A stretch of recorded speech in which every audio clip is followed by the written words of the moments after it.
Need a little bit more detail about supply and demand, have a look at my other presentations, specifically the economics ones.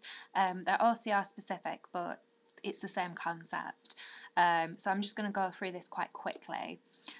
So we need to be able to explain the factors that can influence demand and supply. We've got to be able to draw a diagram and label it, but also adapt the diagram is the most common question that you'll get. And then there's questions about different market structures, so oligopolies, monopolistic competition, and monopolies. And you can sometimes get an evaluative question about whether monopolies are good or bad. So just some basic definitions. I wouldn't say that these are definitely things that you need to memorize, but just so we can set the scene. When we're looking at a market, we're looking at where buyers and sellers meet to exchange a particular good or a particular service. So we could be looking at the market for apples, or we could be looking at the market for holidays to Croatia. You know, it can be as specific as that. Or we could just be looking at a really wide market, such as the market for foreign holidays. When we're looking at demand, we're thinking about it from the point of view of the consumer, but we're also looking at this as effective demand. So that just means that you're able to purchase, because there's probably lots and lots of demand for various things. I mean, there's, you know, many people want a Ferrari, but it doesn't mean they're going to get it because they're not able to afford it. Supply is the point of view of the producer, and we're looking at whether they are able to, what prices they're willing to accept for the products that they're selling. So if we look at demand, it's downward sloping, and this is logical because at a high price you don't have very much demand for your product, and at a low price you have lots of demand for your product. When we look at supply, it's upward sloping, and again very logical because businesses are interested in making profit, and the best way or the easiest way to make profit is to charge a high price. You might not get very many people wanting to buy it, but that's, you know, the other side of the diagram. We're not going to worry about that just yet. But so lots of businesses are willing to supply products if there's a high price charge. If there's a low price, they're not willing to supply as much. And the equilibrium, where eventually price and the quantity sold would settle, is where supply meets demand. And I'll just go through a little story of why we get to the equilibrium. So if we do set the price too high, as in above the equilibrium, what happens is there's not very many people demanding the product at that price, because probably lots of people can't afford it, or they don't think it's worth it. But at a high price, there's lots of suppliers willing to supply because there's lots of money to be made, there's lots of profit. So you get this, what we actually call in economics, excess supply. You don't need to know that term for business studies, but it's called excess supply. So with this distance between this and this point here. And that means that producers would have lots of their products on the shelf that aren't selling. So a logical shopkeeper would think, you know what, I'm going to reduce the price here to kind of shift some of this because it's obviously not selling. So eventually you'd get towards this equilibrium price, and the market in that sense would be set to clear. So there'd be no kind of pressure on the price going up or down at that point. If the price is set too low, the opposite happens. So we have not very much supply because there's not very much profit to be made in this circumstance, but lots of demand. Lots of people think it's worth that price. Lots of people think it's worth a lot more actually at that price, but they're willing to purchase it. They think they're getting a good deal, and lots of people can afford it. But that would look like, this is the technical name for this is excess demand, and what that would look like is a shortage of products. So if you were a logical shopkeeper, you'd think, I've got to put the price up a bit here because I'm running out of products too quickly. Okay, so the question that you're most likely to get is a little scenario, and you have to alter the diagram, and you have to explain what the effect on the market would be. So it's going to be one of four things happening. It's either going to be firstly, it's going to be one of two things. It's either going to be demand shifting inwards or outwards, or it's going to be supply shifting inwards and outwards. Okay, so demand, if that shifts outwards, so it's shifting to the right, that means that the price increases and the equilibrium quantity increases as well. If demand decreases, that means the price decreases and the equilibrium quantity decreases. So that's what they want you to do. They want you to be able to draw your diagram, label it correctly with the new labels, the new equilibriums, and then basically right that the price would increase and the equilibrium quantity would increase if demand increases. With supply, these two things are moving in opposite directions. So if supply increases, as in it moves to the right, we get the price falling and we get the equilibrium quantity increasing. If supply decreases, as in the supply curve moves to the left, we get price increasing and the equilibrium quantity decreasing. Okay, so what could cause each of these things to happen? Either demand to increase or demand to decrease, firstly.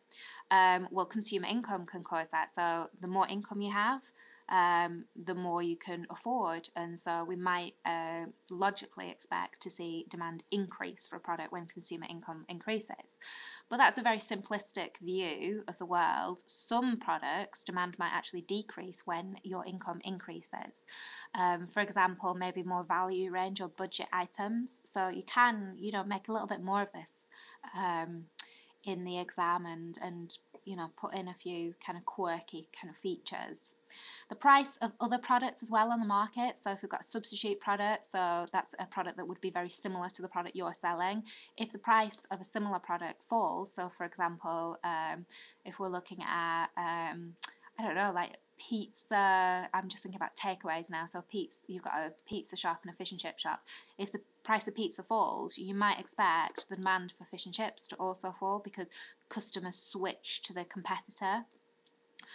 Complements are products that are usually consumed together, so we sometimes call it joint demand, so fish and chips. So if the price of fish decreased, we might imagine that more people consume fish and chips together, so more people will actually consume chips as well. So the price changing of substitutes and complements can have an effect on the demand in the market.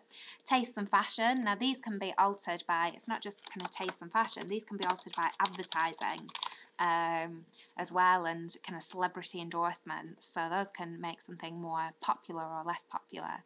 The size of your market, so the population, would have an impact on demand. So if you've got a small falling population or falling market, then obviously demand is going to decrease. Whereas if you've got an increasing market, you should see demand increase. And maybe the weather, maybe kind of seasonal features will have an effect on demand and supply. Okay, the other side's shifts in supply, then change in the costs of production.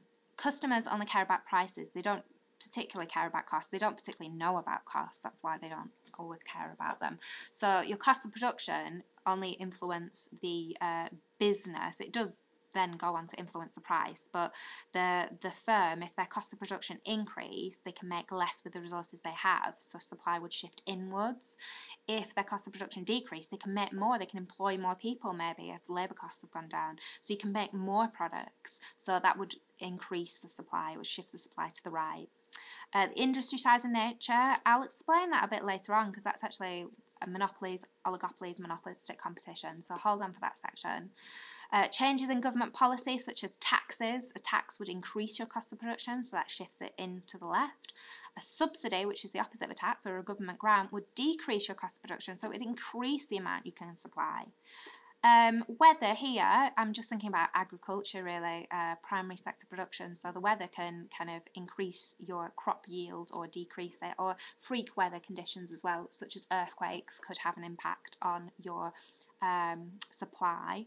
There was a past paper question on Chilean wine, I think, and there was an earthquake that destroyed a lot of the wine, so obviously that would have moved supply inwards. Or the introduction of new technology that increases your efficiency, increases your output, could increase the amount of supply, or a complete breakdown in technology, maybe a virus or something like that that spread to a lot of companies could decrease supply. So let's have a look at, we've got the Chilean earthquake and we've got the wine stores. So what would you be changing about this diagram? Well, firstly, you'd have read this paragraph and you'd have realised that it's going to affect supply, not demand. I mean, I drink wine. I sometimes drink Chilean wine. I have to say, I didn't know there was an earthquake in 2010. So it didn't really have an impact on my demand. It didn't affect how much I wanted to drink wine or not drink wine. always want to drink wine, but it would affect the supply of the wine because lots of the vats were destroyed.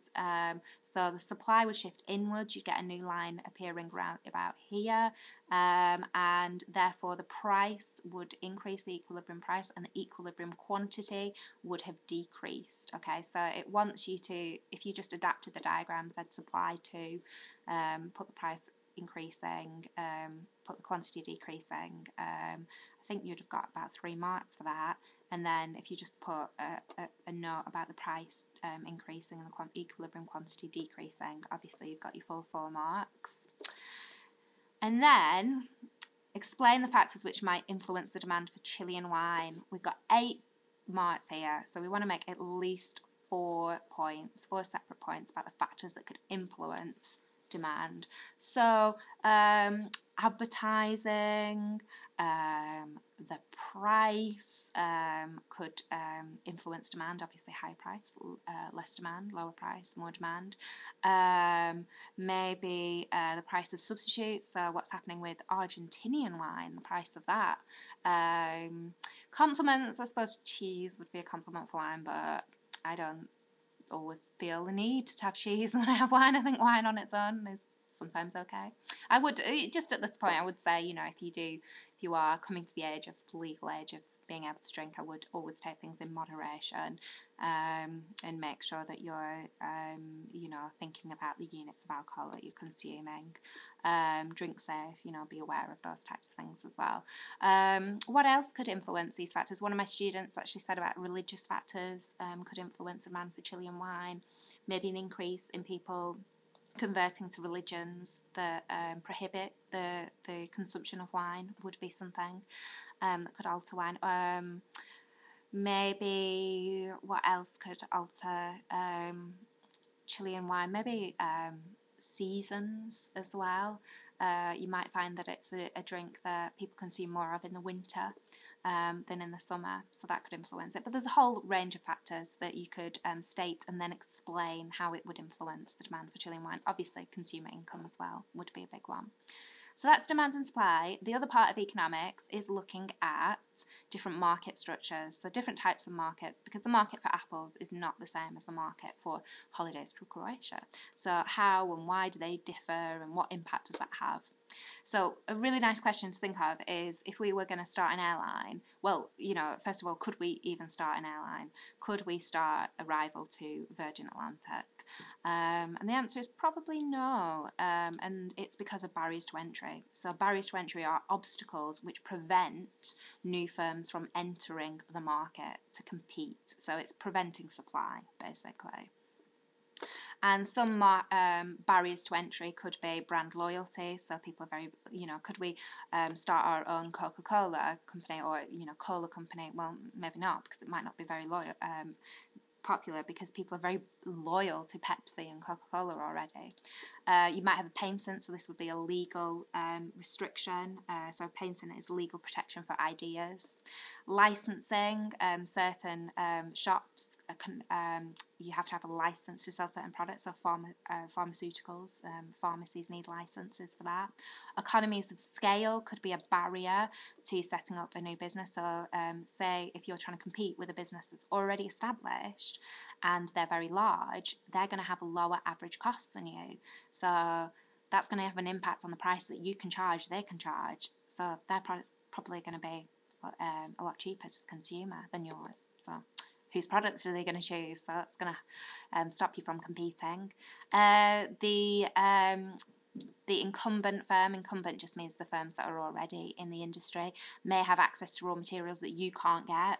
They might have knowledge. There might be really huge setup costs. There might be sunk costs as well, and sunk costs are costs that just can't be recovered if the business fails. And sunk costs are a barrier to entry because it deters people from entering the market, because it increases the risk that you might lose the money. Okay, so barriers to entry are important because they determine what market structure you have.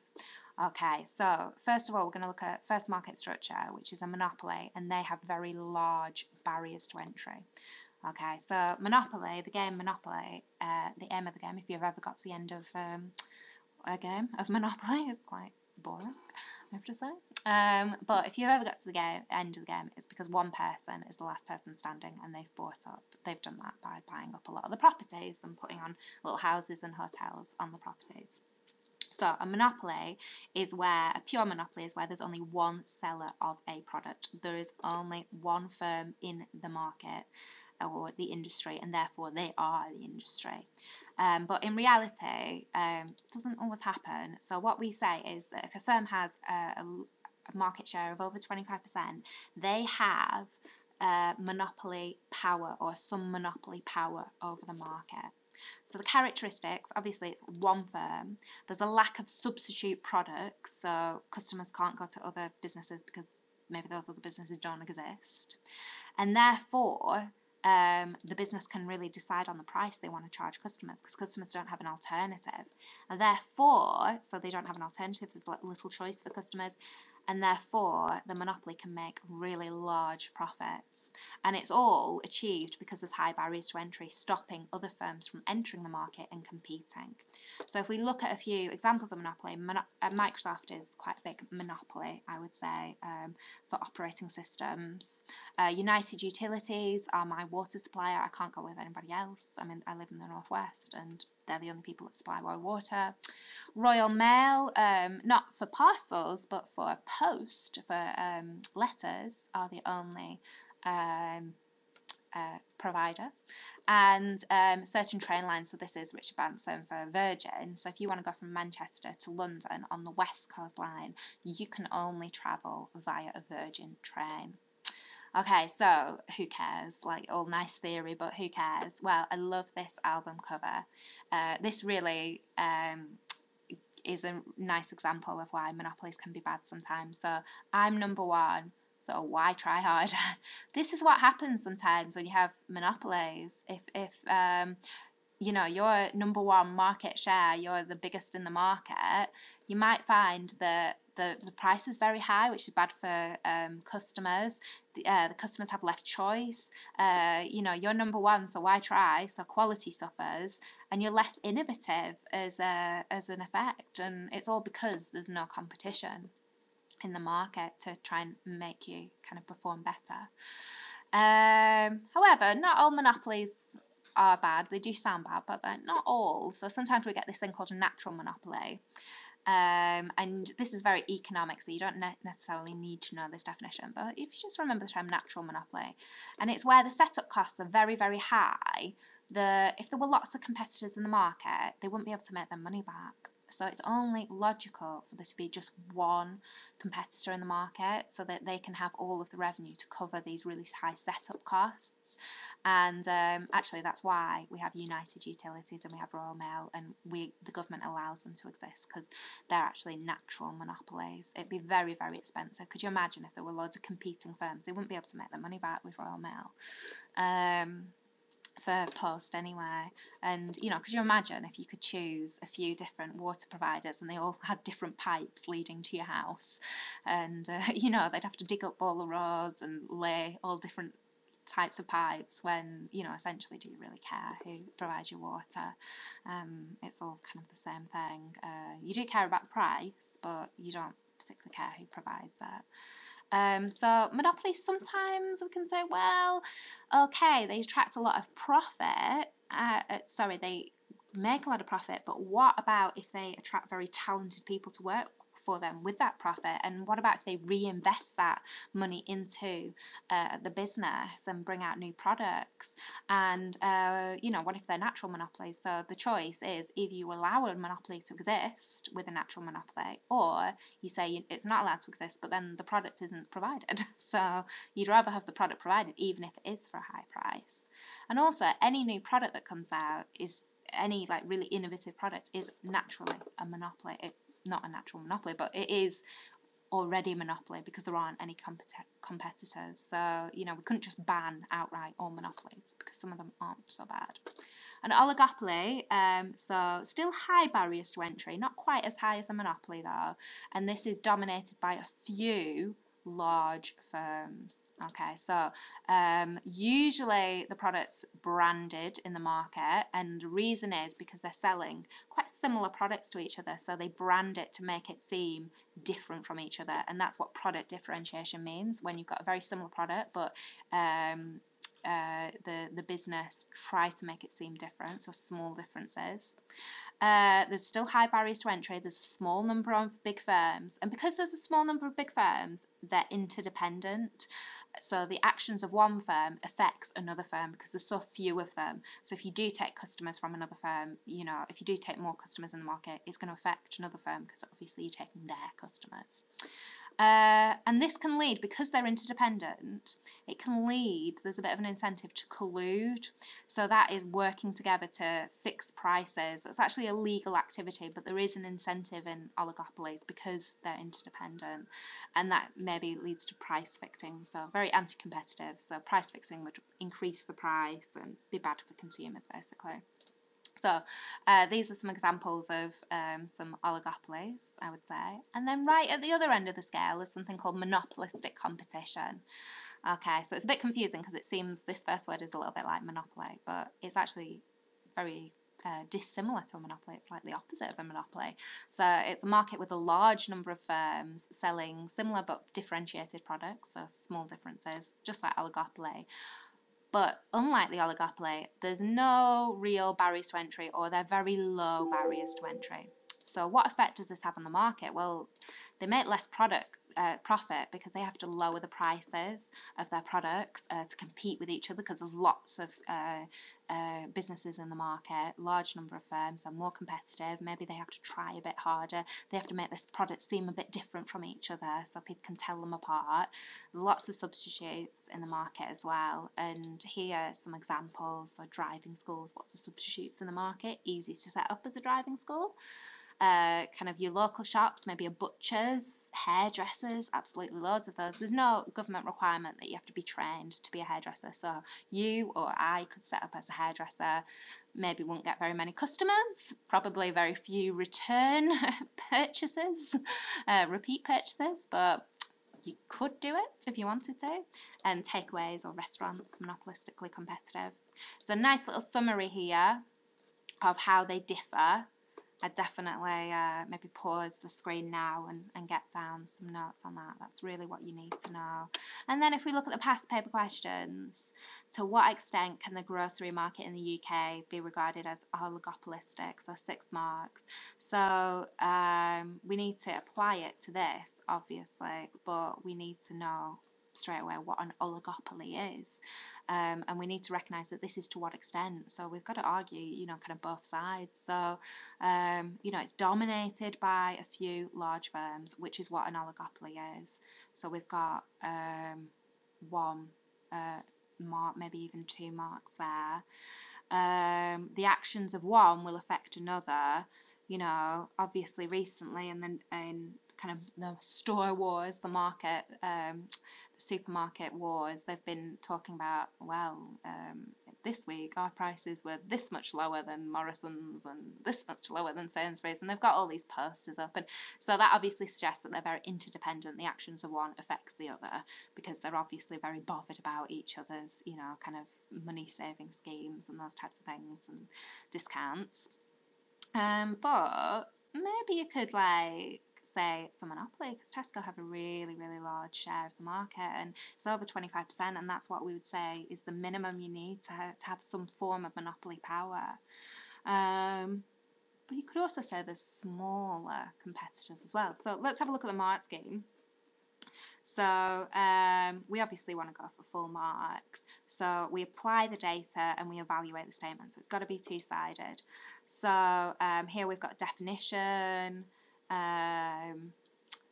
We've got businesses are interdependent as well. Differentiated products, forgot about that one. So they have very strong brand identity, which differentiates the products, but essentially they kind of all sell the same things, don't they? I mean, they're not that much different. Oh, they indulge in non-price competition as well, so branding, those types of things. High barriers to entry. But then look at this other side of the argument. 25% of the market is Tesco and Monopoly. Some people think so. Here's a nice evaluative question. Very old question. This is, I think, from a legacy paper. Yeah, it's from a legacy paper, so not actually part of this specification, but something that you could get about, you know, are monopolies always bad? Discuss the view that a monopoly in whatever industry is always undesirable. So, you know, you can go back to those things. Why can they be good? Why can they be bad? Have a think about those things. So that's all of the specification. Long section there.